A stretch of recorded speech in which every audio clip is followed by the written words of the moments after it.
जो हर जगह फैला हुआ है उसे आसमां कहते हैं, और जिसका प्यार सबसे ज़्यादा है उसे माँ कहते हैं। जय हिंद दोस्तों, मैं एनएस मोटिवेशनल लेकर आया हूँ आज एक बहुत ही भावुक इमोशनल मोटिवेशनल स्टोरी। दोस्तों, एक बार एक लड़का था,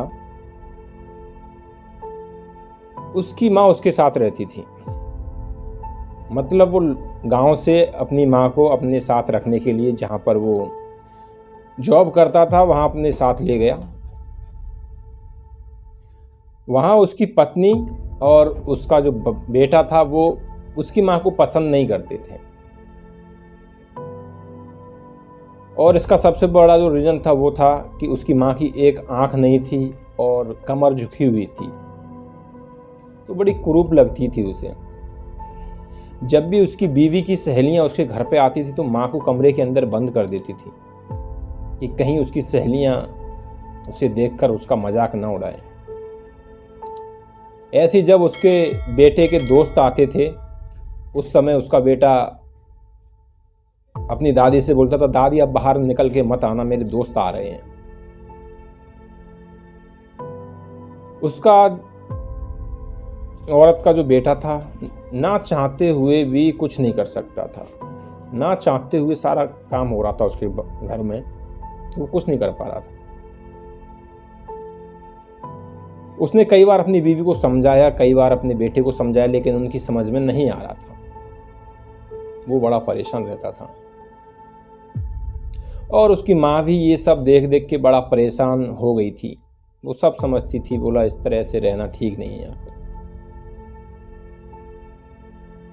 एक दिन उसकी माँ ने अपने बेटे से बोल दिया, बेटा तू मुझे गांव छोड़ के आ जा, यहाँ तुम लोग आराम से रहो, बहुत दिन हो गए मुझे यहाँ रहते रहते, मेरा मन नहीं लगता। माँ ने बेसुरे अंदाज में कह दिया, जिससे कि उसका बेटा, बहू और पोता खुशी से रह सकें। माँ का गांव में कोई नहीं था, सिर्फ एक पुराना घर था। कई दिनों बाद फिर बात नहीं बनी तो उसका बेटा अपनी माँ को गांव में छोड़कर आ गया।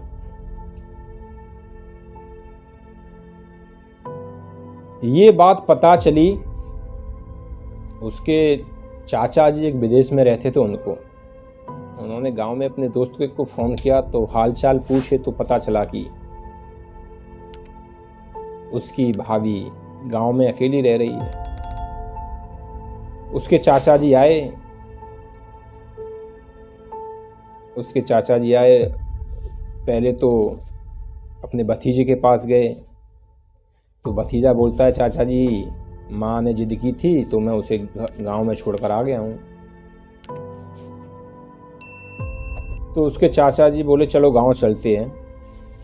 तो उसका भतीजा, उसकी वाइफ और बेटा और चाचा जी तीनों गांव जाते हैं माँ के पास, लड़के की माँ के पास। तो देखा कि उसकी जो लड़के की माँ थी वो बीमार थी और चारपाई पर पड़ी हुई। तो उस लड़के की माँ बोलती है अपने देवर से, पहले तो माँ बहुत खुश हुई सभी को देखकर, फिर बोला देवर जी मैं ही जिद कर रही थी इससे कि मुझे मन नहीं लग रहा है यहाँ पर, मुझे गांव छोड़ के आ जा। उस लड़के के चाचा जी बोलते हैं, बोला भाभी मुझे सब पता है, आप मत बोलिएगा, मुझे सब पता है कि आप यहाँ अकेली क्यों पड़ी हो। तुम्हारे बेटे को, बहू को तुम्हारी कुरूपता पसंद नहीं आती थी, यहाँ तक कि तुम्हारे पोते को भी पसंद नहीं आती थी, इसलिए तुम यहाँ अकेली पड़ी हुई है। लेकिन आज मैं इनको बताऊंगा कि आप कुरूप क्यों हो। जो राज इन्होंने छुपा के रखा था अभी तक, वो आज इसके चाचा जी पर नहीं रहा गया, और बता रहे हैं कि बेटा तेरी माँ की आंख ऐसे ही नहीं फूटी है। जब तू छोटा था तो सीढ़ियों पर चढ़ रहा था अकेला, तो अचानक तू स्लिप हो गया और तू सीढ़ियों से गिर गया। उसमें तेरी आंख और तेरी रीढ़ की हड्डी बिल्कुल ख़त्म हो गई थी। तो माँ ने तेरे को दुनिया दिखाने के लिए अपनी एक आंख दे दी और बैकबोन तेरे को दे दी। तेरे को कभी झुकना ना पड़े, इसलिए आज तक वो झुककर चल रही है। तेरे को दुनिया कुरूप न बोले इसलिए आज तुम लोग उसे कुरूप समझ रहे हो। ये बात सुनकर बेटा, बहू और पोते की आंखों में से आंसू गिरने लगे।